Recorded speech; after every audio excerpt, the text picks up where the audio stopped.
Hello, everybody, and welcome to my latest video conversation.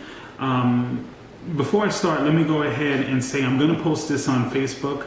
I normally don't post these videos on Facebook, but I definitely wanted to get some reactions from friends and family, and hopefully, even if you're not into politics, hopefully it's something that you're going to be interested in responding to, or at least listening to this video, because it is concerning this recent national tragedy, the Arizona Massacre.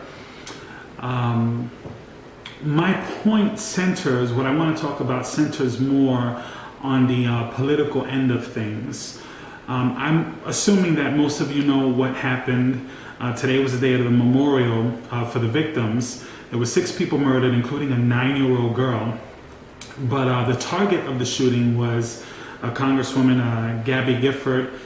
She is a Democrat, and she was shot in the head, and she's still alive. I don't know, there's been some positive signs, but who knows if she even is going to be able to speak anymore or walk or anything. What I want to talk about is some of the things that have been happening today. Sarah Palin had a statement. She was talking today.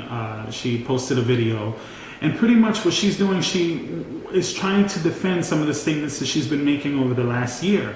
And it's not just her. It's people like Michelle Bachmann, the Tea Party member, who runs around and she says things like she wants people in Minnesota to be armed and dangerous. You have former Tea Party candidate Sharon Angle saying things like Second Amendment remedies is, she's suggesting that that's what, people are doing or should do who don't like their elected officials.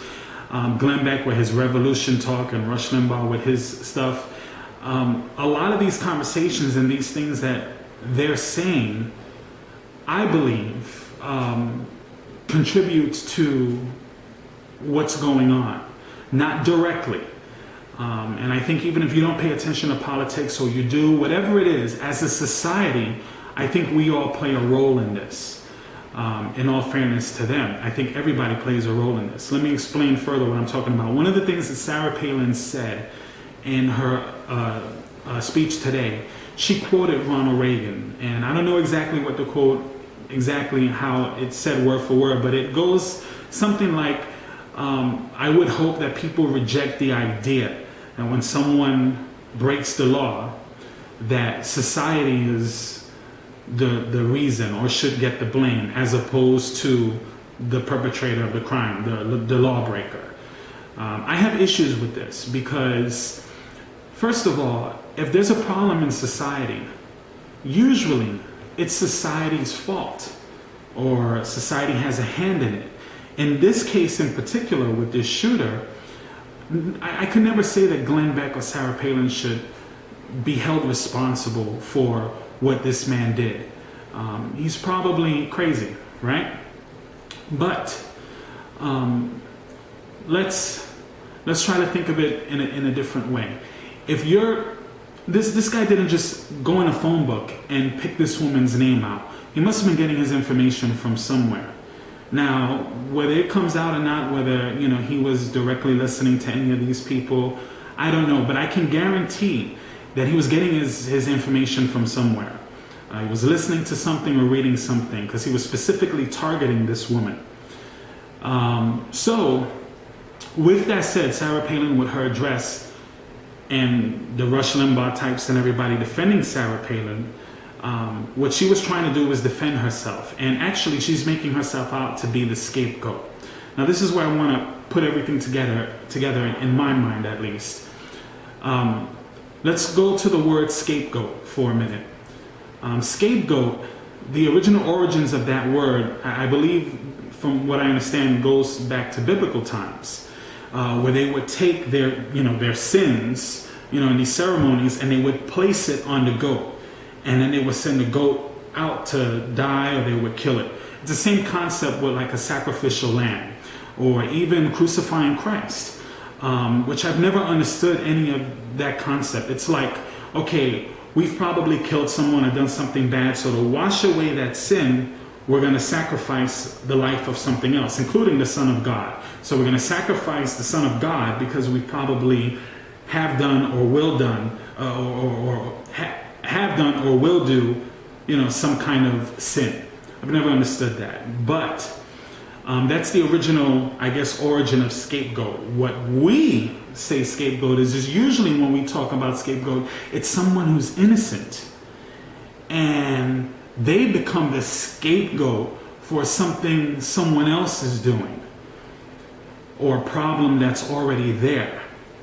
So Sarah Palin is making herself out to be a scapegoat. Now, think about it this way. When you have like a terrorist and they do something, everybody gets mad and they hate the terrorist. Or a cult leader. The cult leader is the one responsible for what the cult does. The preacher is responsible for what the choir does. Political leaders and pundits, they have an audience that listens to them. So I'm thinking maybe, is it possible, and don't get me wrong, I believe this guy should be executed for the things that he did, and he definitely was the hand that pulled the trigger.